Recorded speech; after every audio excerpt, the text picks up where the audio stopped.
안녕하세요. 배스킷볼 다이제스트입니다. 오늘은 98 파이널 6차전을 리뷰할 텐데요. 이 경기는 NBA 역사상 가장 유명한 경기가 아닐까 싶고요. 이 경기의 백미라고 할 수 있는 그 라스트 샷을 쏘기까지의 시퀀스는 NBA 하이라이트에 정말 빠지지 않고 나오는 장면이기 때문에 아마 못 보신 분들이 없을 거라고 생각합니다. 다만 풀게임으로는 아직 접해보지 않으신 분들도 상당히 많을 거라 생각해서 이 경기를 리뷰해보는 거기도 한데, 이번 영상도 지난 영상과 마찬가지로 각 팀의 에이스인 마이클 조던과 칼 말론 위주이고요. 20세기 농구의 최정점에 있던 팀들의 경기인 만큼 전술적인 측면을 집중적으로 다뤘다는 점 미리 말씀드리면서 리뷰를 시작해보겠습니다. 먼저 칼 말론의 첫 번째 득점 장면인데, 호크 액션으로 말론의 포스트업을 세팅해주는 모습이고요. 스크린을 받고 자리를 잡는데 디나이 수비를 당하니까 스탁턴이 적절히 엔트리 패스를 넣어주고 말론이 파울을 얻어내죠. 이어서 마이클 조던의 첫 득점 장면인데, 트랜지션 상황에서 존 스탁턴을 상대로 퀵포스트에 이은 페이더웨이를 성공시킵니다. 속공 상황에서 트라이앵글 대형을 갖추는 모습이었고, 이번에도 트라이앵글 오펜스인데, 트라이앵글 오펜스는 이렇게 사이드에 트라이앵글 대형을 갖춘 상태에서 공격을 진행하고요. 각 선수는 일정한 간격을 유지하는데 NBA 기준으로는 4.5에서 6m 정도 거리에 위치합니다. 특정 선수가 트랩이나 디나이얼 수비를 당할 때 패스를 받아줄 수 있는 거리를 유지하는 거죠. 이 배치를 통해 윙에 있는 선수는 볼을 포스트에 공급할 수도 있고, 탑으로 스윙시키거나 하이포스트로 플래시컷하는 선수에게 패스할 수도 있고, 코너로 빼줄 수도 있습니다. 이 네 가지의 패스 옵션을 수비의 반응에 따라 유동적으로 가져가면서 공격을 진행하는 거죠. 여기선 수비 프레스가 약한 탑으로 스윙하는 장면이고, 이렇게 패스하고 나면 컷스루 하는데, 이때 컷 동선은 수비 대응에 따라 다르게 가져갑니다. 여기선 스플릿 컷을 하고 스카티 피펜이 포스트에 자리를 잡는데, 토니 쿠코치는 압박이 약한 윅사이드로 스킵 패스에서 조던의 3점을 어시스트하죠. 그리고 유타의 UCLA 시리즈인데, UCLA 엔트리 이후에 커터가 윅사이드로 이동해서 백스크린을 걸어주고 말론이 어시스트하는 모습입니다. 유타의 공격은 여기서 다양한 바리에이션이 나오죠. 이번엔 호크 엔트리이고요. 브라이언 러셀이 호크 스크린을 타고 코너로 빠져나간 이후에 사이드 피켓롤이 진행되고, 탑아웃한 말론은 페이크로 속인 뒤 원드리블 풀업을 성공시킵니다. 그리고 이어지는 공격도 사이드 피켓롤을 시도하고, 상대는 동일하게 아이스 커버리지인데 빅맨이 뒤늦게 핸들러 쪽으로 붙으니까 돌파를 시도해서 득점합니다. 당시엔 일리걸 디펜스 때문에 빅맨이 미리 쳐져 있기가 어려웠죠. 그리고 불스는 계속 트라이앵글 오펜스를 쓰는데요. 트라이앵글 오펜스는 보통 이런 식으로 윙에 이니셜 패스를 하고 코너 쪽으로 컷스루해서 트라이앵글 대형을 갖추고요. 이번에도 볼을 스윙시켜서 윅사이드 쪽을 공략하는데, 대개는 핀치포스트에 패스하지만 수비 위치에 따라서 이렇게 사이드 픽앤롤을 시도할 수도 있습니다. 조던이 픽을 받은 후에 1대1을 시도해서 풀업 점퍼를 성공시키는 장면이죠. 다음 유타의 공격은 호크셋이고요. 이번에는 엘보에서 볼을 받은 말론이 빌 웨닝턴의 느린 발을 직접 공략해서 엔드원을 만들어냅니다. 이어서 불스는 다시 트라이앵글 오펜스를 쓰는데, 솔로 커트 액션이라고 이렇게 기회가 되면 베스킷 컷을 하거나 페인트 존을 경유하면서 윅사이드 코너로 이동하기도 하죠. 아쉽게 패스가 연결되진 않았지만 퍼리미터 플레이어가 이렇게 윅사이드 로우 포스트에 위치하는 경우엔 스태거 스크린을 걸어주는데, 조던이 스크린을 받고 나올 때 더블팀이 붙으니까 부실러에게 빠르게 패스해서 찬스를 만들어줍니다. 다음 장면에선 윅사이드에서 코너를 채우고, 조던은 패스 후에 쿠코치에게 스크린을 걸어준 다음 로우 포스트에서 자리를 잡습니다. 그리고 볼을 받은 즉시 스텝스루로 득점하죠. 조던의 장점은 이렇게 흐름을 끊지 않고 공격하는 데에 있습니다. 여기선 축발이 많이 끌리긴 하지만 수비가 자리 잡기 전에 공략하니까 페이크 동작으로 쉽게 낚을 수 있는 거죠.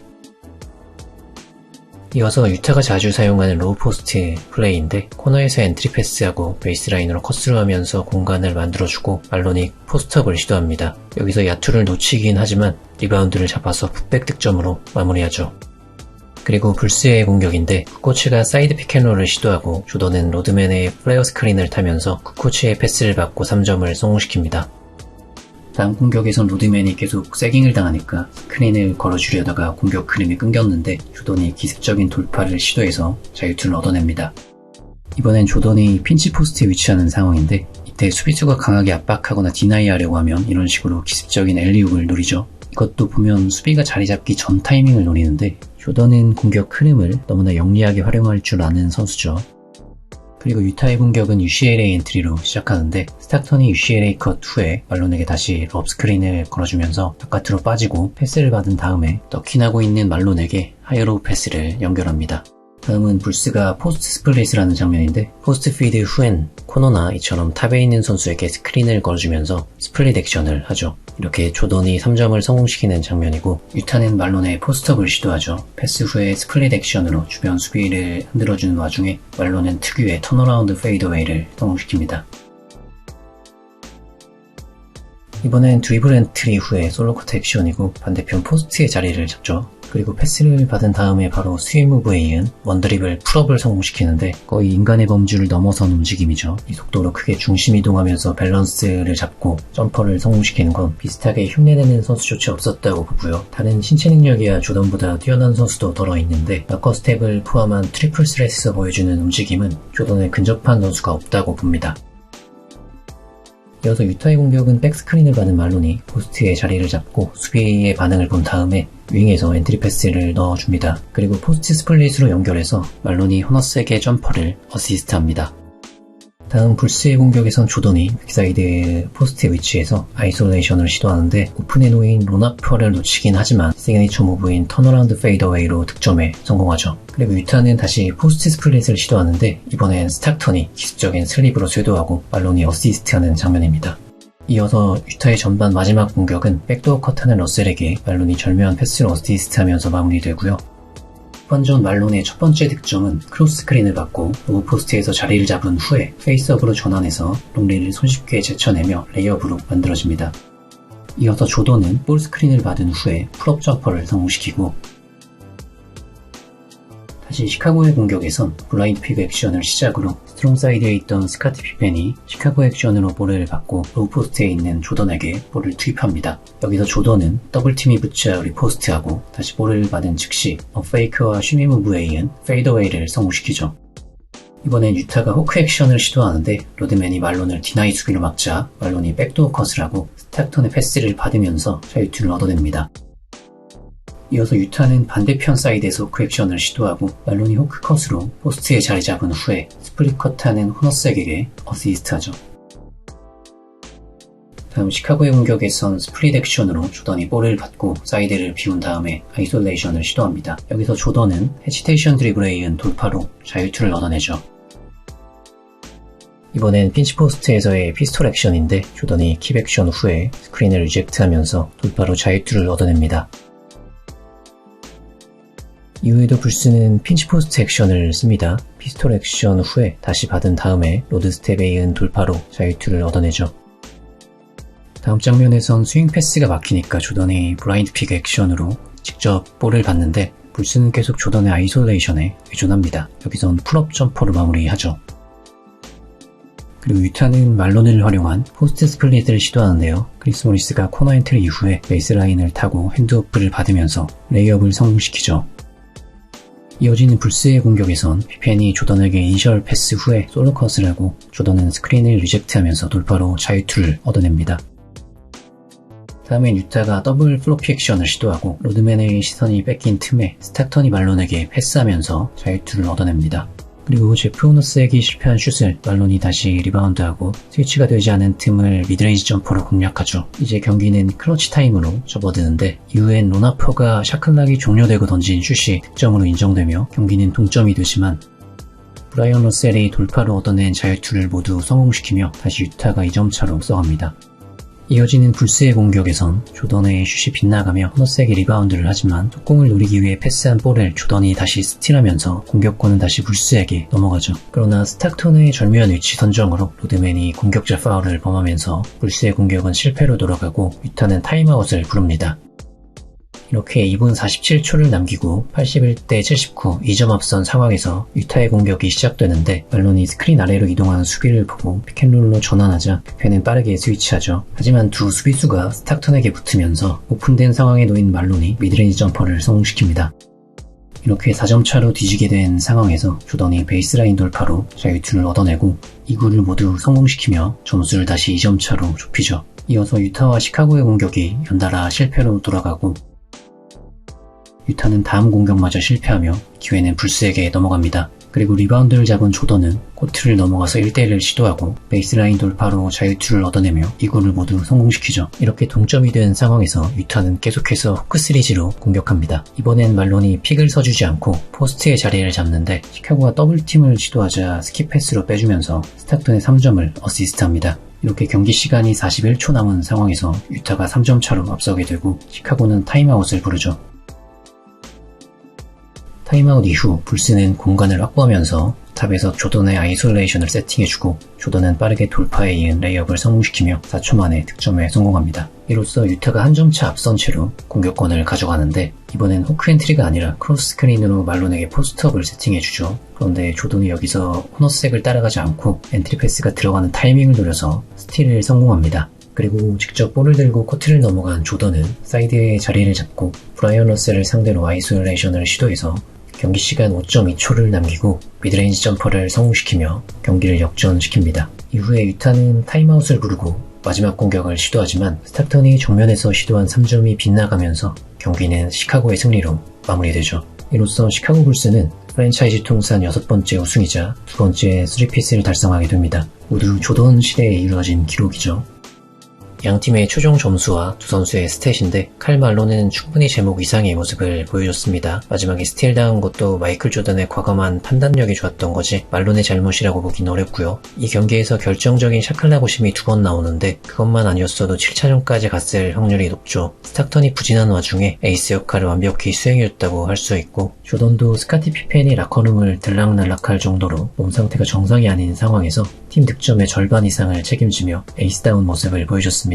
사실 이 시리즈뿐만 아니라 이 시즌은 정규 시즌부터 피펜이랑 로드맨이 부상과 노세어로 기량이 크게 꺾인 와중에 조던이 하드캐리하면서 우승으로 이끌었다고 봐도 무방하죠. 물론 토니 쿠코치가 조던을 잘 보좌해주긴 했습니다만 팀의 핵심인 두 선수가 크게 부진하는 와중에 정규 시즌 62승을 찍고 파이널 우승까지 차지하면서 본인이 왜 최고의 선수인지를 제대로 증명한 시즌이 아닌가 싶고요. 마지막으로 양 팀의 전술을 잠깐 짚어보자면 먼저 유타는 UCLA 셋, 원볼 하이셋을 베이스로 전술을 실행하는 팀입니다. 여기서 윙엔트리면 UCLA 시리즈이고 드리블 엔트리면 호크 시리즈인데 동일한 방식의 수직적인 컷을 위시한 전술이고요. 호크 엔트리를 할 때는 말론의 포스트업이나 사이드 픽앤롤을 시도하는 경우가 많은데 요새 많이 쓰는 웨지 액션과 닮은 부분이 많습니다. 물론 웨지는 보통 앵글을 주면서 픽앤롤을 하는 게 첫 번째 옵션이고 호크는 수직적으로 백스크린을 받고 컷하는 게 첫 번째 옵션이라는 점에서 차이가 있지만 드리블 엔트리부터 전반적인 동선이 유사한 편이고요. 보통 호크 시리즈나 말론의 포스트업을 세팅할 때는 탑에 있는 선수가 외곽으로 빠져서 수비수를 최대한 포스트에서 떨어뜨리는 편이죠.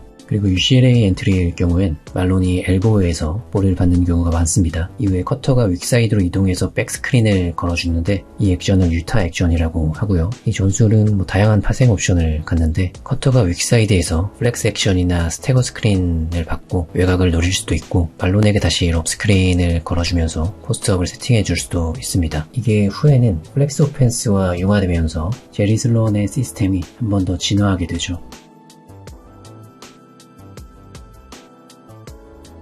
그리고 시카고 불스로 넘어가면 불스는 거의 모든 공격이 트라이앵글 오펜스 체계 안에서 진행되는 팀이죠. 이 트라이앵글 오펜스는 5명 전원이 수비에 맞춰서 유기적인 움직임을 가져간다는 측면에서 컨티뉴이티 모션 오펜스적인 성격을 갖춘 전술이고요. 모션 오펜스가 지닌 약점, 각 선수의 재능이 상이하고 특정 선수에게 몰아주기 어렵다는 점을 보완하는 시스템인데 물론 트라이앵글 오펜스도 모든 선수가 어느 포지션에서든 플레이할 수 있어야 하지만 패턴만 숙지하면 롤 플레이어들도 제 역할을 할 수 있었고요. 앞서 마이클 조던이 핀치 아이소를 반복했던 것처럼 트라이앵글 체계 안에서 상위 옵션에게 볼을 몰아줄 수도 있었기 때문에 모션 오펜스의 약점을 보완한 진일보한 특성을 띄었죠. 다만 요즘 농구에 익숙하신 분들은 코트가 다소 답답하게 느껴질 텐데 요즘은 코너 스페이싱을 중시하고 2명을 라인 안쪽에 배치하더라도 윅사이드를 투사이드로 만들어서 공간을 확보하죠. 그에 비해 트라이앵글 오펜스는 상시 양사이드 포스트에 선수를 배치하고 나머지 선수들도 공간을 좁게 쓰는데 당시에는 공격 리바운드의 가치가 상당히 높았습니다. 공격 리바운드의 속공 억제력을 고평가하던 시대라서 당시 포스트에 선수를 배치하고 패싱과 리바운딩 밸런스를 맞춘 거죠. 실제로 트라이앵글 오펜스를 쓰던 불스와 레이커스는 공격 리바운드를 매우 잘 잡는 팀이었고 이게 상대팀의 역습에 대한 억지력을 갖기도 했습니다. 물론 당시 트랜지션 오펜스는 지금처럼 공간을 넓게 활용하진 않았고요. 그래서 백코트 수비수도 그만큼 덜 필요했던 시기라 공격 리바운드에 보다 적극적으로 참여할 수 있었던 건데 지금은 그때보다 수비 리바운드 사수부터 이후에 속공 전개까지 개념상 크게 발전한 시대이기 때문에 당시와 동일한 개념으로 접근하면 매우 위험해질 수 있겠죠. 다만 당시에는 이 트라이앵글 대형이 매우 효과적이었다는 거고 요새 트라이앵글 오펜스를 원형으로 삼거나 컨셉을 일부 가져와서 적용한 전술이 많은데 11번의 우승을 이뤄낸 업적이나 무대에 끼친 영향력이나 어떤 측면에서 봐도 최고의 전술이지 않나 싶은 생각이 듭니다. 여기까지 해서 리뷰를 마무리할 텐데 이 트라이앵글 오펜스는 한 번쯤 다뤄보고 싶었기 때문에 불스 경기하는 김에 조금 다뤄봤고요. 나중에 오네일이나 코비 경기 리뷰하게 되면 오늘 다루지 못한 부분도 소개해드리도록 하겠습니다. 이번 영상에 나오지 않은 패턴 그리고 시기별로 시작 세트도 다르고 주로 활용하는 패턴도 다르기 때문에 이런 부분은 추후에 리뷰 영상에서 다루는 걸로 하고 오늘 영상은 여기서 마무리 짓도록 하겠습니다. 시청해주셔서 감사합니다.